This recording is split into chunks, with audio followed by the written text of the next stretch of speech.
Hello friends, मैं नई चेतना से। और आज हम लोग फैट पढ़ रहे थे।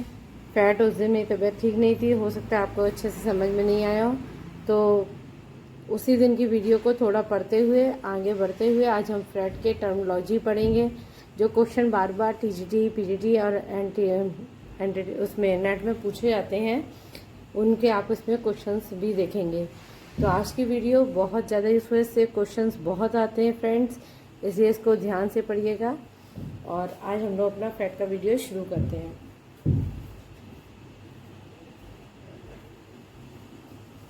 तो आज हम लोग पढ़ते हैं फैट। वसा, हमने आपको बताया था ये एक माइक्रो न्यूट्रिएंट तत्व है। ये हमें क्या करता है, ऊर्जा देता है। ऊर्जा देता है तो कितनी देता है, 9.2 कैलोरी ऊर्जा देता है। अगर हम इसके संगठन की बात करें तो ये CHO इसका संगठन है, कार्बन, हाइड्रोजन और ऑक्सीजन, इन तीनों के संगठन का रूप है। इसमें ऑक्सीजन जो होता है कार्बोहाइड्रेट की अपेक्षा कम होता है। कार्बोहाइड्रेट की अपेक्षा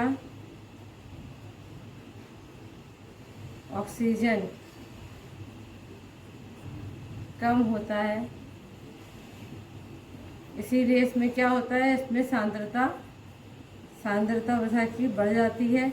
और जिस चीज़ की सांद्रता बढ़ जाती है उसका पाचन जटिल हो जाता है। यही हमने उस दिन पढ़ा था, उसका पाचन जटिल हो जाता है। कोई भी आप एक मुट्ठी देखिए, अगर ये मुट्ठी है तो हम इसे आसानी से नहीं खोल पाएंगे, लेकिन अगर ऐसे एक एक है तो एक एक उंगली खोलना आसान हो जाएगा। लेकिन अगर ये मुट्ठी बंधी हुई है तो इसकी सांद्रता जटिल हो गई, जटिल संरचना है, इसको हम आसानी से नहीं खोल पाएंगे। तो ऐसे ही जिस चीज़ की सांद्रता बढ़ जाती है उसका पाचन भी जटिल हो जाता है और उसको पचाने के लिए अत्यधिक ऊर्जा की आवश्यकता होती है। हमने यहाँ तक ये पढ़ा था। उसके बाद हमने ये पढ़ा था कि जब हमने प्रोटीन की बात करी थी तो प्रोटीन हमने देखा था कि प्रोटीन जो होते हैं पेप्टाइड बॉन्ड से जुड़े होते हैं। और जो प्रोटीन होता है, हमने प्रोटीन पढ़ा था, कार्बोहाइड्रेट पढ़ा था। तो हमने प्रोटीन को, अगर कार्बोहाइड्रेट को हम पढ़ते हुए इसको पढ़ेंगे तो हमें ये अच्छे से समझ में आ जाएगा कि जो प्रोटीन हमने पढ़ा था वो पेप्टाइड बॉन्ड से जुड़े होते थे, ठीक है। और इसमें कौन सा बॉन्ड जुड़ता है, एस्टर बॉन्ड। कौन सा बॉन्ड होता है, एस्टर बॉन्ड। वो किस में टूटता था, ग्लूकोजन में टूटता था। इसका सरल रूप क्या होगा, इसका सरल रूप 3 फैटी एसिड प्लस ग्लिसरॉल। अगर हम लोग बात करें कि फैटी एसिड कौन से होते हैं तो पहला है पॉमेटिक एसिड, दूसरा होता है स्टेरिक एसिड और तीसरा होता है ऑलिक एसिड। हमने इन तीनों की बात करी थी, पॉमेटिक, स्टेरिक, ऑलिक। तो हमने आपको केवल इतना इस समय बताया कि जो फैट है एक माइक्रोन्यूट्रिएंट है, ये ऊर्जा देने का काम करता है। ऊर्जा हमें सबसे ज़्यादा दे रहा है, 9.2 दे रहा है। लेकिन इसमें कार्बन, हाइड्रोजन, ऑक्सीजन सेम वैसे ही है जैसे कार्बोहाइड्रेट में, लेकिन इसके अनुपात में अंतर होता है। ऑक्सीजन जो होता है वो कार्बोहाइड्रेट की अपेक्षा इसमें कम होती है, इससे इसकी सांद्रता बढ़ जाती है। और जब सांद्रता किसी भी चीज़ की बढ़ जाती है तो उसका पाचन जटिल हो जाता है, उसमें और एनर्जी की आवश्यकता होती है। अगर हम बात करें तो ये जैसे कार्बोहाइड्रेट ग्लूकोज में टूटता है, ये प्रोटीन अमीनो एसिड में टूटता है, ऐसे ये किस में टूटता है, 3 फैटी एसिड और ग्लिसरॉल में टूटता है। उन 3 फैटी एसिड के नाम है पॉमेटिक, स्टेरिक, ऑलिक। अगर पेप्टाइड बॉन्ड प्रोटीन का होता है तो वसा का कौन सा होता है, एस्टर बॉन्ड होता है। हमने इतनी बातें इसमें समझी। अब हमें ये समझना है कि हमारे ये जो ये सब वसी उत्तक में ये सब पाया जाता है तो कितना पाया जाता है, फैट की कितनी मात्रा होती है। तो अगर हम तो वसी उत्तक हमारे कहाँ पाए जाते हैं, वसी उत्तक, फैटी एसिड, वसी उत्तक जो होते हैं हमारे फैटी टिश्यूज, ये हमारे किस में होते हैं, त्वचा के नीचे मिलते हैं और अस्थि मज्जा में मिलते हैं। कितने प्रतिशत होता है बताइए, 90%, ठीक है। अगर आपसे एक क्वेश्चन पूछा जाता है त्वचा के नीचे अस्थि मज्जा में वसी ऊतक कितने पाए जाते हैं, कितने परसेंट होते हैं, तो आपका आंसर होगा 90%। प्लस मस्तिष्क और ऊतकों में पाए जाते हैं, मस्तिष्क ऊतक में पाए जाते हैं, स्पर्म में पाए जाते हैं, स्पर्म मस्तिष्क में पाए जाते हैं। 30 से लेकर 75% तक रहता है। तो हमने इसमें इतनी सारी बातें आपको बताई कि फैट क्या है, एक माइक्रोन्यूट्रिएंट 9.2 ऊर्जा दे रहा है, सघनता ज़्यादा है, पाचन जटिल हो रहा है, एस्टर बॉन्ड से जुड़ा होता है, टूट रहा है तो सरल में टूट रहा है, पॉमेटिस्ट्रियोलिक एसिड मिल रहा है, एक ग्लिसरॉय मिल रहा है, ग्लिसरॉय एक ही मिलता है, ठीक है। पाचन जटिल वसी ऊतक जो है त्वचा के नीचे अस्थि मज्जा में 90% रहता है। स्पर्म में मस्तिष्क में ऊतकों में जो पाया जाता है वसी ऊतक वो 30 से 75% होता है। अब हम थोड़ा सा इसके कार्य की बात कर लेते हैं कि हमें कार्य क्या देता है। तो हम पहले तो इसका ये पढ़ ही चुके हैं कि हमें ये ऊर्जा देता है, सबसे महत्वपूर्ण काम, और सबसे ज़्यादा ऊर्जा दे रहा है, सबसे ज़्यादा ऊर्जा दे रहा है। अगर हम कार्य की बात करें तो सबसे पहले तो ये हमको ऊर्जा दे रहा है, और कितनी दे रहा है 9.2। ये बार बार आपको इसलिए बता रहे हैं, क्वेश्चन आ चुका है, अभी पिछले भी टाइम आया है लास्ट ईयर। 9.2 ऊर्जा देता है। ये एक ऊर्जा का संग्रहित रूप होता है। केवल ऊर्जा किसमें संग्रहित नहीं होती है, किसमें नहीं हो रही है, प्रोटीन में नहीं हो रही है। संग्रहित रूप कार्बोहाइड्रेट भी संग्रहित होता है यकृत मांसपेशियों में, और फैट भी जो है आपका होता है। अभी आपने पढ़ा अस्थि मज्जा त्वचा के नीचे ये सब फैट जमना शुरू हो जाता है। तो ये भी एक ऊर्जा क्या है, संग्रहित रूप है, जरूर याद करिएगा। फिर ये क्या कर रहा है, ताप को नियंत्रित कर रहा है, बैलेंस ऑफ हीट, ठीक है। शरीर के कोमल अंगों को सुरक्षा देता है। हमारा हार्ट हो गया, ब्रेन हो गया, इसमें एक लेयर फैट की बहुत अच्छी सी बन जाती है, मोटी सी बन जाती है, जिसके कारण ये क्या कहते हैं, सुरक्षा देता है, उनको घाव चोटों से बचाता है। और फिर हमने इसमें पढ़ा था कि ये स्वाद, रंग को बढ़ाता है, स्वाद रंग को बढ़ाता है। हमने इसमें पढ़ा था कि फैट जब ज़्यादा जिस चीज़ में हम डाल देते हैं, चिकना डाल देते हैं, वो सब्जी उतनी अच्छी बनती है, खाने में उसका स्वाद, रूप, रंग सब में क्या होती है, बढ़ोतरी हो जाती है। फिर हमने पढ़ा था कि वसा की अधिकता से रोग पढ़ा था हमने। क्या होता है, ओबेसिटी के शिकार हो जाते हैं, मोटापा बढ़ता है, प्लस गैर संक्रामित रोग हो जाते हैं। क्योंकि हमने प्रोटीन की भी अधिकता पढ़ी, हानि पढ़ी, कमी पढ़ी, कार्बोहाइड्रेट की भी पढ़ी। अब हम इसकी भी समझेंगे। मोटापा से गैर संक्रामित रोग हो रहे हैं, कौन कौन से हो रहे हैं, आपका लीवर की प्रॉब्लम, लीवर सिरोसिस हो रहा है, किडनी डिसऑर्डर हो रहा है, हार्ट की प्रॉब्लम हो रही है, ठीक है, हार्ट डिसीज हो रहा है, ये तीनों हो रहे हैं। कमी अगर पूछें तो कमी से होता है आपका फाइनोडर्मा,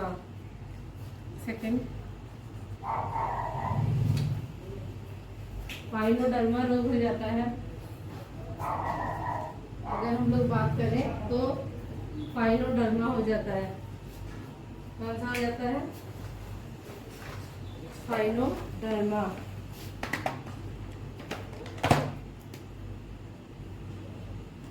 फाइनोडर्मा रोग हो जाता है। यह हम कह सकते हैं कछुए की टोड स्किन, जिसे हम कहते हैं टोड स्किन, कछुए जैसी त्वचा हो जाती है। जैसे हमने प्रोटीन के आपके क्वाशिकोर रोग पढ़ाया था, मेरमस पढ़ाया था, वसा के बाद हमें ये गैर संक्रामित रोग भी पढ़ेंगे, उसके बाद ही हम मिनरल्स का चैप्टर शुरू करेंगे। तो कछुए जैसी स्किन हो जाती है, त्वचा की हो जाती है। तो देखा आपने, ना इसकी अधिकता अच्छी है और ना ही इसकी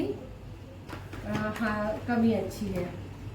तो अब हम लोगों ने इतना सब पढ़ लिया। इसके बाद फिर हम लोग इसका वर्गीकरण पढ़ते हैं। उस दिन हम लोगों ने इतना ही तो पढ़ा था, फिर इसका वर्गीकरण पढ़ा था थोड़ा। फिर हमने पढ़ा था सैचुरेटेड और अनसैचुरेटेड। क्या पढ़ा था हमने, पहले तो हम इसको कर लेते हैं वर्गीकरण, 3 भागों में इसमें कर लेंगे।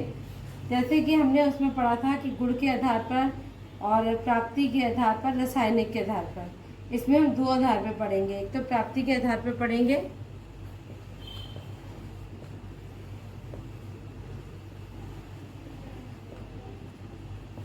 और रासायनिक संरचना के आधार पर। रासायनिक संरचना के आधार पर अगर हम प्राप्ति के आधार पर बात करें तो प्राप्ति 2 ही तरह से होती है। एक तो हमें प्राणिज जगत से होती है, प्राणी जगत से होती है। दूसरा हमें कहाँ से होती है? प्राणिज जगत से होती है।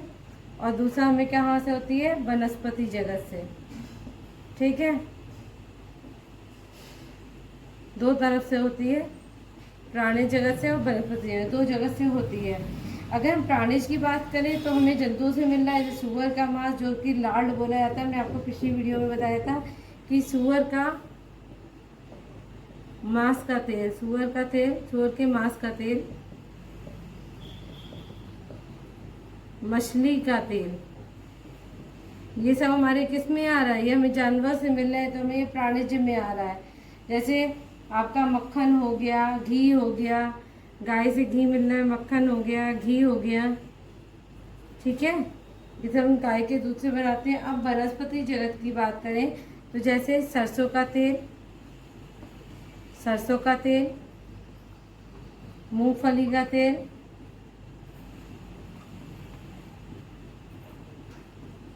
तिल का तेल, तो ये 3 तरह से इसको पढ़ा रहे थे। ये हमारा हो गया वनस्पति जगत से। अब फिर हमने रासायनिक संरचना की अदा की, तो रासायनिक संरचना को भी हमने 3 इस पर बांटा है, जैसे सरल, संयुक्त और व्युत्पन्न। यही हमने उसमें पढ़ा था पिछली वीडियो में, सरल, संयुक्त और व्युत्पन्न। अगर हम सरल की बात करें तो हमने अभी पढ़ा था कि हमें क्या मिलता है? एक ग्लिसरॉल मिलता है, ग्लिसरॉल प्लस 3 फैटी एसिड, ये हमने पढ़े थे। ठीक है, इसी में को हम ट्राइग्लिसराइड भी कहते हैं, ग्लिसराइड भी कहते हैं। इसी को हम क्या कहते हैं? ट्राइग्लिसराइड कहते हैं। इसी में क्या पढ़ते हैं हम? वसा, तेल, वैक्स आता है। संयुक्त की बात करें तो संयुक्त में क्या होता है कि 3 फैटी एसिड और जो हम एक नॉन हो जाता है, 2 तत्वों के जुड़ने से, जो भी हमने इससे पहले वीडियो पढ़ी थी कार्बोहाइड्रेट की, उसमें भी हमने सेक पढ़ा था कि एक प्रोटीन रहता है, एक प्रोटीन रहता है और एक नॉन प्रोटीन रहता है। ऐसे ही एक फैट रहता है, एक नॉन फैट रहता है, जिसमें हम लिपोप्रोटीन पढ़ेंगे, फास्फोप्रोटीन पढ़ेंगे, लिपिड।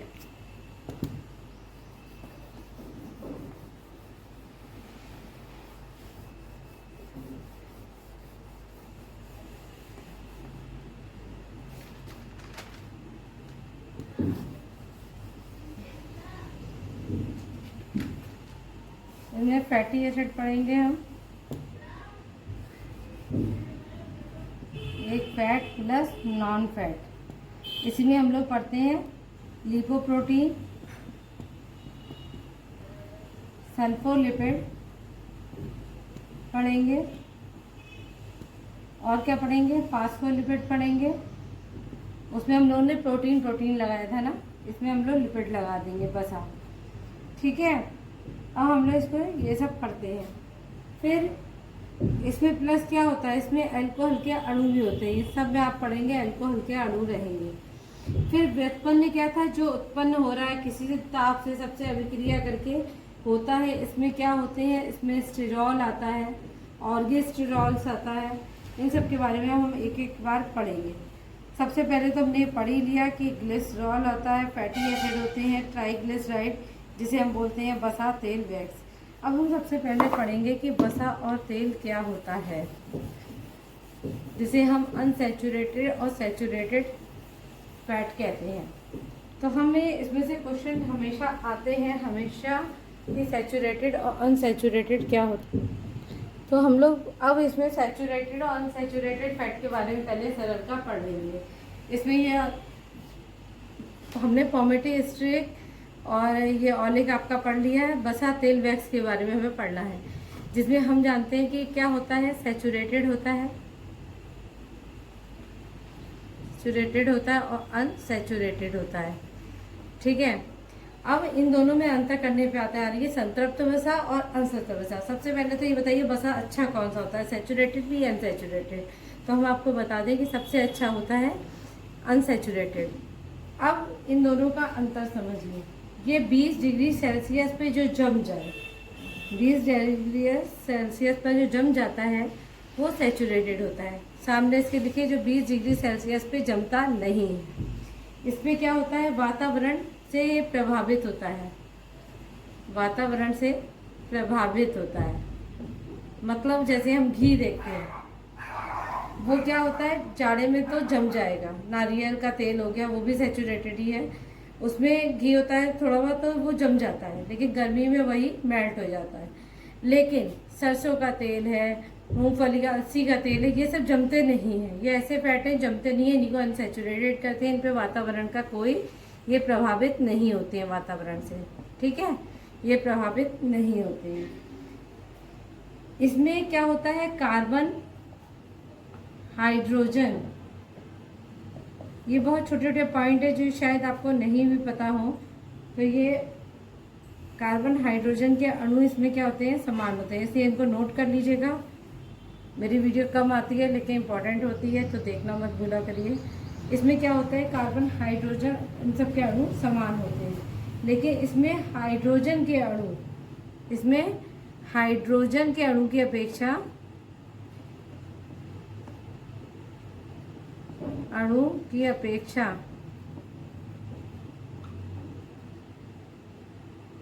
कार्बन के अणु कम होते हैं, कार्बन के अणु कम होते हैं। मतलब एक तरह समझ रही है, इसमें समान होते हैं लेकिन इसमें समान नहीं होते, इनमें कार्बन के कम होते हैं। इसलिए अगर ये पूछा है तो ये सिंगल बॉन्ड से जुड़ा होता है, सिंगल बॉन्ड से जुड़ा होता है, और ये डबल बॉन्ड से जुड़ा होता है, डबल बॉन्ड से जुड़ा होता है। तो ये हमारे पास सैचुरेटेड और अनसैचुरेटेड एसिड। अब हम वैक्स की बात करते हैं। हमने पढ़ लिया कि सैचुरेटेड क्या होता है, अनसैचुरेटेड क्या होता है। अब हम पढ़ेंगे वैक्स की बात। अब हमने ये समझा था कि वैक्स को कंज्यूम नहीं किया जाता है। क्यों नहीं किया जाता है? इवेंट जो कान में हमारे मैल होता है, इसका हम लोग कोई किचन में तो यूज़ करते नहीं हैं, तो इसको कंज्यूम, वैक्स इतना समझ रही है कि इसका यूज़ नहीं होता, इसे हम कंज्यूम नहीं करते हैं। ये हमारे कान का ऐसे मैल हो गया, ऐसा तत्व जिसका यूज़ नहीं होता है, लेकिन है क्या, फैट का ही एक हिस्सा है। तो हमने इतना सब पढ़ लिया, सरल पढ़ लिया। अब हम लोग पढ़ेंगे संयुक्त प्रोटीन। क्या पढ़ेंगे? संयुक्त प्रोटीन, संयुक्त फैट, इसका पढ़ेंगे वर्गीकरण में। सरल पढ़ लिया है, अब हम पढ़ेंगे संयुक्त। तो संयुक्त हमने आपको बताया ही था कि एक क्या होता है, फैट होता है इसमें, और एक नॉन फैट होता है। अब हमने सबसे पहले पढ़ा था लिपोप्रोटीन। लिपोप्रोटीन में ही आपके 3 निकल के आते हैं, एसडीएल, वीएलडीएल और एलडीएल। एसडीएल को क्या कहते हैं? हाई डेंसिटी लिपोप्रोटीन, और very low density lipoprotein, low density lipoprotein. ये तीनों की फुल फॉर्म है, जो कि आप लोग लिख लीजिएगा, कभी ना कभी ये पूछी जाती है। दूसरी बात, अगर इसमें गुड और कोलेस्ट्रॉल 2021 में क्वेश्चन आया था कि अच्छा कौन सा है, बहुत से बच्चों को वीएलडीएल लिखा है, खराब पूछा गया था, तो वीएलडीएल लिखा है, कुछ लिखा है, लेकिन अगर इसमें पूछा जाए कि एलडीएल सबसे खराब होता है। क्यों होता है? क्योंकि हमारे जो लीवर है इसमें क्या होता है, फैट होता है। ये फैट को वीएलडीएल लेके जाता है, हमारी रक्त की धमनियों में छोड़ देता है, यहाँ जाके ये एलडीएल में कन्वर्ट हो जाता है। और जब एलडीएल में कन्वर्ट हो जाता है तो एसडीएल देख रहा होता है, एसडीएल जाता है, इन सबको खींच के ले आता है, ट्यूब साफ कर देता है। तो वीएलडीएल केवल लेके जा रहा है, लेकिन वो एलडीएल में जब जम जा रहा है, एलडीएल में कन्वर्ट होके जब वो जम जा रहा है तो सबसे खराब क्या हुआ, एलडीएल हुआ। इसीलिए हम एलडीएल को इतना खराब कहते हैं। तो हम लोगों ने ये पढ़ लिया कि गुड और क्या होता है, खराब क्यों बोलते हैं, बैड कोलेस्ट्रॉल किसे बोलते हैं, ये लिपोप्रोटीन का हिस्सा होता है। अब अगर हम लोग बात करें लिपोप्रोटीन की, तो सबसे बड़ी बात ये पाया कहाँ जाता है, तो ये प्लाज्मा में पाया जाने वाला फैट है। कहाँ पाया जाता है लिपोप्रोटीन, प्लाज्मा में पाया जाने वाला फैट है। ये क्या करता है, इसमें प्रोटीन की उपस्थिति होती है। लिपोप्रोटीन के नाम से ही आपको पता चला है प्रोटीन की इसमें उपस्थिति होती है। और ये क्या करता है, फैट का स्थानांतरण करता है कि VLDL गया, LDL में जाके कन्वर्ट हो गया, फिर SDL जाके खींच के ले आया। इसको हम लोग क्या कहते हैं, लिपोप्रोटीन। लेकिन ये सब कहाँ इकट्ठे होते हैं, लीवर में इकट्ठे होते हैं। अब अगर हम बोलते हैं कि अगर टोटल कोलेस्ट्रॉल की मात्रा कितनी होती है, ये क्वेश्चन आपसे एक बार पूछा भी गया है, टोटल कोलेस्ट्रॉल कितना होता है, तो टोटल कोलेस्ट्रॉल होता है 150 से लेके 200 तक। ठीक है। अगर हम लोग SDL की बात करते हैं, SDL की, तो ये कितना हुआ, 40 mg हुआ। VLDL कितना हुआ, VLDL ये भी 40 mg हुआ। और जो बैड कोलेस्ट्रॉल है LDL, ये कितना हो गया, ये 150 हो गया। मतलब ये टोटल कोलेस्ट्रॉल तक जा रहा है। तो ये कोलेस्ट्रॉल भी आपसे पूछा जाता है क्वेश्चन में कि टोटल कोलेस्ट्रॉल कितना हो सकता है, तो 150 से 200। SDL कितना होना चाहिए, 40 mg, VLDL 40 mg, LDL 150। इसको वो करने पे आता है आपका क्या कहते हैं, मैच करने पे आता है। तो ये शायद एक बार नेट के पेपर में आया है 2019 में कि इसको मैच करना है। तो अब हम लोगों ने लिपोप्रोटीन पढ़ लिया। अब हम लोग क्या पढ़ देंगे, फास्फोलिपिड। उसमें भी क्या होता है, एक फास्फो का लिपिड होता है, एक फास्फो का अणु है, एक क्या है उसमें फैट है, और क्या है अल्कोहल के अणु होते हैं। फास्फोलिपिड में क्या होते हैं,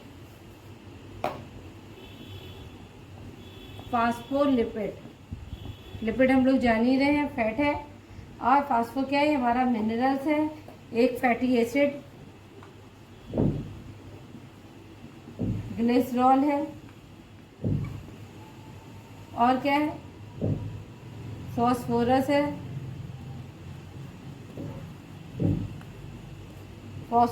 है, और इन सब के मिलने से ये बन जाता है phospholipid.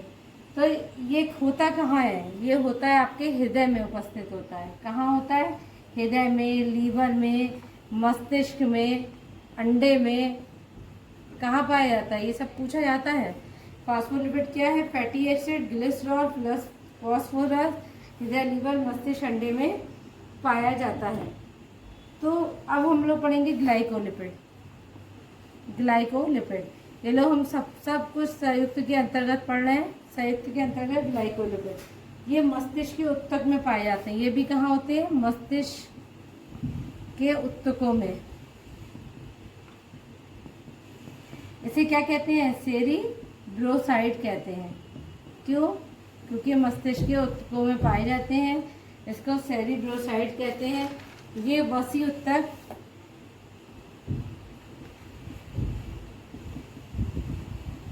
Plus glycerol, carbohydrate plus alcohol, ठीक है। ऐसे ही सल्फोलिपिड इतना डिटेल में कोई पढ़ाता नहीं है, लेकिन फिर भी जब आप लोग हर चीज़ की तैयारी कर ही रहे हैं तो उसे जाने रहिए, और ज़्यादा से ज़्यादा जानने में कोई हर्जा नहीं होता है। ये सब जितने भी होते हैं ना, जैसे आपका ग्लाइकोलिपिड हो गया, फास्फोलिपिड हो गया, एक बात समझी चाहिए, ये सब मस्तिष्क के उत्तक में तो पाए जाते हैं। ये भी मस्तिष्क के उत्तक में पाया जाता है, मस्तिष्क में पाया जाता है। इसमें भी क्या है, वसी अम्ल है, ग्लिसरॉल है, और क्या है, सल्फर है प्लस अल्कोहल है, ठीक है। अब हमने ये ये भी पढ़ लिया आपके सेल के फास्फो, ग्लाइको, सल्फो और लिपोप्रोटीन, जिसमें लिपोप्रोटीन सबसे इम्पॉर्टेंट है। इसमें से हर क्वेश्चन पूछा ही जाता है बराबर से। अब हम लोग पढ़ेंगे व्युत्पन्न। क्या पढ़ेंगे? व्युत्पन्न।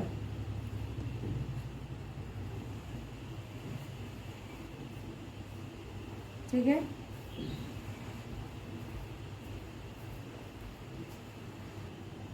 चलिए अब हम लोग यही पढ़ेंगे कि ये जो हम व्युत्पन्न पढ़ रहे थे कि व्युत्पन्न क्या है। पहली बात तो जो ताप क्रिया से उत्पन्न किया जा सके वो होता है व्युत्पन्न। जो भी उत्पन्न होता है उसे कहते हैं व्युत्पन्न। ये हमने पिछली वीडियो में पढ़ा था कार्बोहाइड्रेट की सरल संयुक्त लिपिड में जल अपघटन, जिसे स्टेरॉल कहते हैं। जल अपघटन हमने पढ़ा था हाइड्रोसिस, किसी चीज़ का टूटना। ये अब तक हम लोग याद कर चुके हैं, हमें रट चुका है कि जल अपघटन हाइड्रोसिस प्रोसेस होता है, इसका अर्थ होता है टूटना। अब जो भी उससे टूट के निकलता है उसे कहते हैं स्टेरॉल। ये भी कई तरह से होता है, प्राणिज होता है, वनस्पति होता है, अर्गोस्टेरॉल होता है। ये हम अभी आपको पढ़ाते पढ़ाते ही सब बता चुके हैं। प्राणिज स्टेरॉल को हम जू स्टेरॉल कहते हैं। और इससे क्या होता है? कोलेस्ट्रॉल बनता है। कोलेस्ट्रॉल की प्राप्ति हमें कहाँ से होती है? यकृत से होती है, गुर्दे से होती है, मस्तिष्क के ऊतक से होती है। फिर वनस्पति स्टेरॉल की बात करें, जिसे हम लोग फोटोस्टेरॉल और फाइटोस्टेरॉल भी कहते हैं। वनस्पति हमने अभी पढ़ा था स्रोत में, तो हमने देखा था वनस्पति से हमें क्या क्या मिल रहा था। सोयाबीन, सूरजमुखी, अलसी का तेल, तो ये सब हमारे वनस्पति स्टेरॉल में हो गए। मोल्ड और यीस्ट हमने पढ़ा। खमीरीकृत पदार्थ, खमीरीकृत पदार्थ, यथार्थ फफूंदी, फंगस, आर्गेस्टेरॉल्स और माइक्रोस्टेरॉल भी कहते हैं। जितने भी खमीरीकृत पदार्थ होते हैं, फफूंदी हो गया, फंगस हो गया, तो ये किसे कहेंगे हम? आर्गेस्टेरॉल। तो हमें इससे क्या मिलता है? 3 मिल रहा है व्युत्पन्न में। प्राणिज मिल रहा है, वनस्पति मिल रहा है, अर्गोस्टेरॉल मिलता है। प्राणिज को हम जू कहते हैं। और एक बात और, जो अल्ट्रावायलेट रेस होती है, कोलेस्ट्रॉल क्या होता है? विटामिन D3 में कन्वर्ट हो जाता है। इसको कहीं नोट कर लीजिए, क्वेश्चन आया हुआ है। वनस्पति स्टेरॉल फोटोस्टेरॉल कहते हैं। सोयाबीन का तेल, सूरजमुखी का तेल, मोल्ड, यीस्ट, खमीरीकृत पदार्थ, फफूंदी, फंगस, इसी को हम लोग अर्गेस्ट्रॉल कहते हैं और इसे हम लोग माइक्रोस्टेरॉल भी कहते हैं।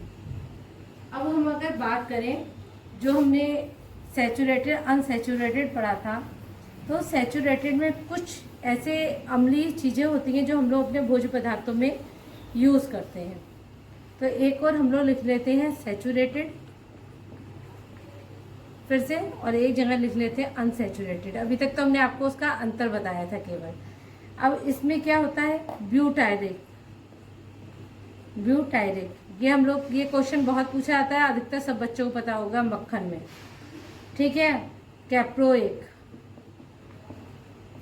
कैप्रिक, और क्या पढ़ता था हम लोगों ने पढ़ा था लॉरिक। ये कैसे है? ये सब हम अपने भोज्य पदार्थों में इसका यूज़ करते हैं। पॉमेटिक होता है, स्टेरिक होता है, अभी जो हमने पढ़ा था। ये सब क्या है? ये आपको पता भी चल जाएगा कि ये सब सैचुरेटेड है। अगर ये आ जाएगा तो आप कम से कम लिख तो देंगे। आक्रोडिक, ये पूछा जाता है कौन सा सैचुरेटेड है, दे देंगे एसिड, और कौन सा अनसैचुरेटेड है।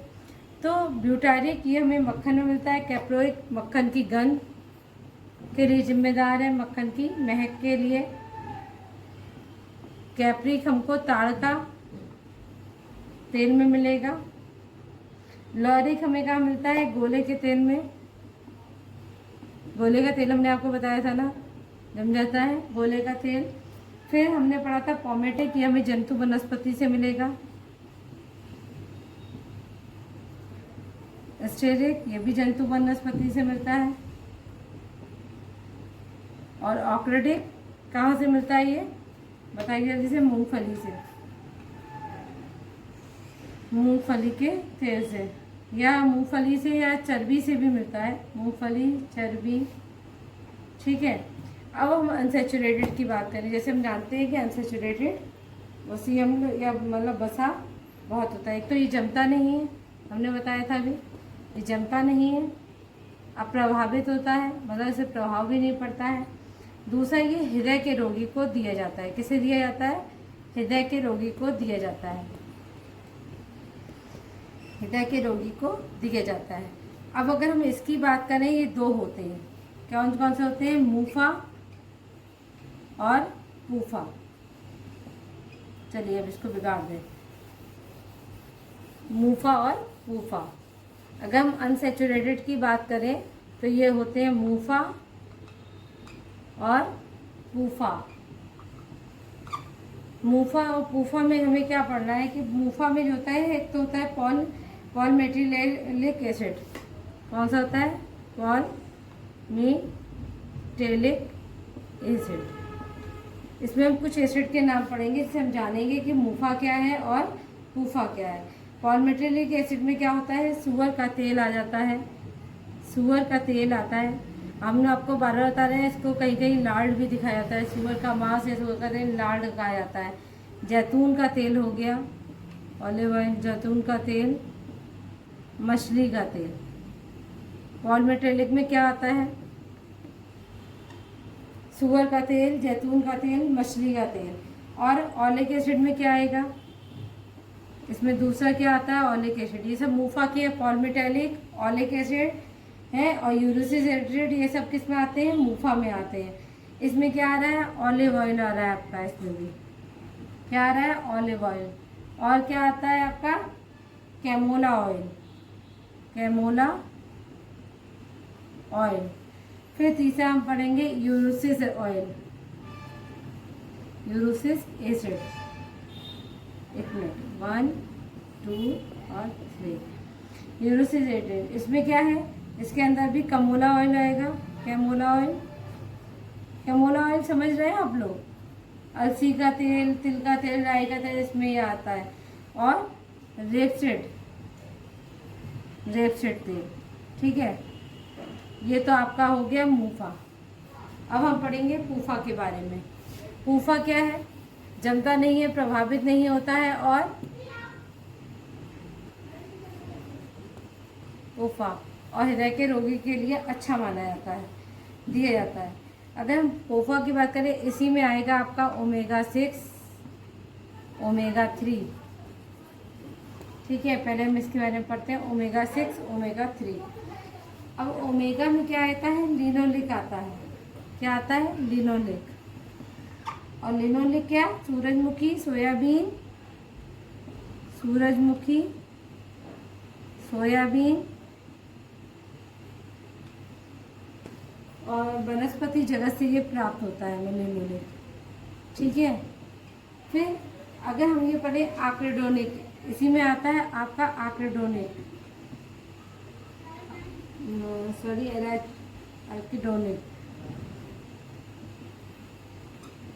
इसमें क्या है, मांस, मछली और प्राणिज, ठीक है। अब हम लोग बात करेंगे ओमेगा 3 की। इसमें आएगा लिनोलेनिक, लिनोलेनिक। इसमें क्या होता है, ये हमें अलसी, सोयाबीन, इन सब से प्राप्त होता है, ठीक है। इसके साथ क्या होता है, इसमें मछली का तेल, जेल फिश, ये सब भी आता है। कुछ साप्रेटाइनिक होता है, इसमें मछली का तेल, जेल फिश, ये सब आती है। और क्या होता है, डोकोसैक्सिनोइक होता है, एक होता है इसमें भी मछली का तेल, जेल फिश, ये सब आती है, ठीक है। अब हम लोगों ने ये पढ़ा कि लिनोलेक, ओमेगा 3, और जब आपसे आवश्यक वसी अम्ल पूछे आते हैं तो ये भी 3 होते हैं, ठीक है। हमसे अगर आवश्यक वसी अम्ल पूछे जाते हैं तो ये भी 3 होते हैं। जैसे, एक सेकंड देखिए, आवश्यक वसी अम्ल, आपसे वसी अम्ल कौन कौन से होते हैं, लिनोलिक होते हैं। इसमें से एक क्वेश्चन हर बार आता है, ये लिनोलिक, लिनोलेनिक और आक्रेडोनिक। अब अगर हम लिनोलिक की बात करते हैं तो त्वचा को ये सुंदर बनाता है। लिनोलेनिक क्या करता है, शरीर में जो हमारा पसीना भाप की तरह उठता है, गंध आती है वो लिनोलेनिक की होती है। ऑक्रेटिक क्या होता है, बच्चों के लिए अच्छा होता है, ठीक है, इसके लिए अच्छा होता है, बच्चों के लिए अच्छा होता है। ऑक्रेडोनिक क्या है, बस ये अन्न की प्राप्ति प्राणिज जगत से होती है। ऑक्रेडोनिक की कहाँ से होती है, प्राणिज जगत से होती है। अब कुछ कुछ ऐसे होते हैं जैसे सरसों का तेल हो गया, वसा युक्त तो मछली हो गई, इन सब में ओमेगा 3 बहुत ज़्यादा अच्छी मात्रा में पाया जाता है। सरसों का तेल, जबकि जैतून का तेल, सूअर का तेल, चर्बी, लाड़, इसमें क्या पाया जाता है, मूफा पाया जाता है। ये लिख दीजिए, जैतून का तेल,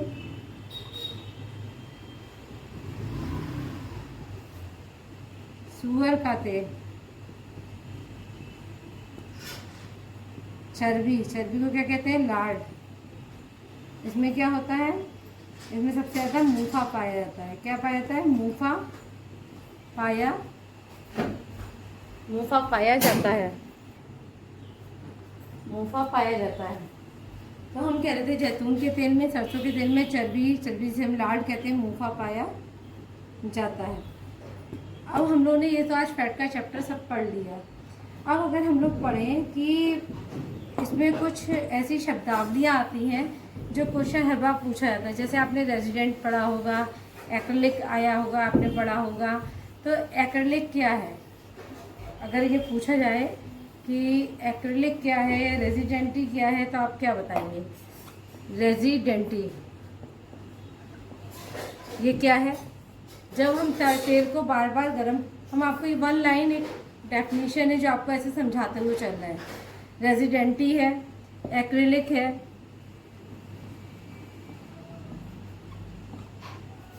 और आपका ये क्या है, रिफाइंड ऑयल है, और आपका है प्लास्टिसिटी आता है, ठीक है। तो ये कुछ वर्ड्स ऐसे हैं जो आपसे पूछे जाते हैं। रेजिडेंटी क्या होता है, जब हम फैट को बार बार गर्म करते हैं, उपयोग में लाते हैं, तो उसमें एक हानिकारक परिवर्तन देखने को मिलते हैं। बार बार गर्म करने में उसमें रेजिडेंट जो होते हैं वो एक्टिव हो जाते हैं। रेजिडेंट का मतलब क्या होता है कि उसमें बार बार टूटने से, फैट के टूटने, जब हम बार बार फैट को गर्म कर रहे हैं, ऑयल को गर्म कर रहे हैं, तो उसमें फैट टूट जाता है और उसमें अल्कोहल के अणु एक्टिव हो जाते हैं। तो रेजिडेंट है क्या, अल्कोहल का, जो हमारे शरीर के लिए सबसे ज़्यादा घातक है। तो अगर आपसे पूछा जाए कि रेजिडेंटी होता क्या है, तो जो हानिकारक परिवर्तन हमें दिखता है बार बार एक ही फैट को गर्म करने के बाद, उसमें अल्कोहाइड या कीटोन्स में जो परिवर्तित हो जाते हैं, हम एक ही बार, हमें तेल को नहीं जाता, हमें एक बार ही तेल का प्रयोग करना चाहिए, उतना ही तेल कढ़ैया में डालें जितना इसका यूज़ हो, बार बार गर्म नहीं करना चाहिए। जैसे आपने कढ़ैया में तेल डाला, फिर आपने फिर उसी में थोड़ा और तेल डाल कुछ और बना लिया, फिर और बना लिया, तो उसमें क्या होगा, रेजिडेंटी जो है आपकी एक्टिव हो जाएगी। और रेजिडेंटी होते क्या है, अल्कोहल के अणु होते हैं।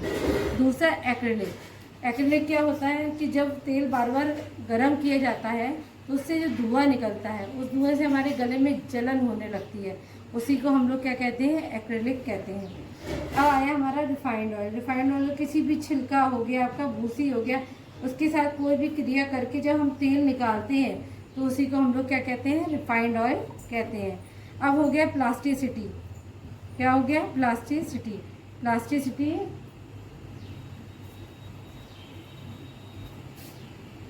अब हम लोग प्लास्टिसिटी की बात करते हैं। प्लास्टिसिटी का मतलब होता है जैसे कि फैलाना, फैलाना। जैसे आप लोग इडली बनाते हैं, अप्पे बनाते हैं, तो उसमें चिकना लगा के फैला देते हैं, तो उसको हम लोग कहते हैं प्लास्टिसिटी का गुण।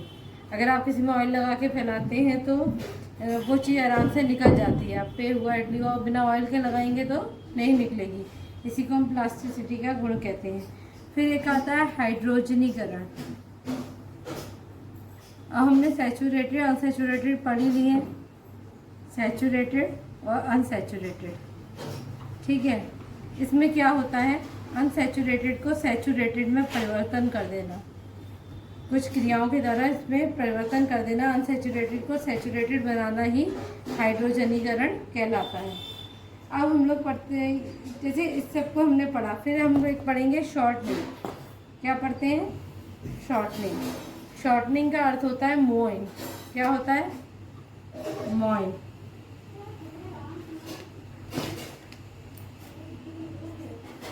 शॉर्टनिंग, शॉर्टनिंग का क्या अर्थ है, मोइन। जैसे आप लोग मठरी का आटा मलते हैं, उसमें रिफाइंड लगा के ऐसे ऐसे ऐसे ऐसे करके रगड़ते हैं, उसको हम लोग कहते हैं मोइन।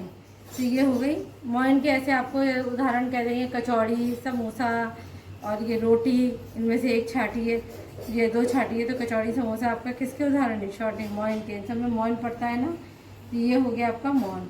और आपका क्या रह गया है? पाइसीकरण, इमल्सिनेशन, पाइसीकरण।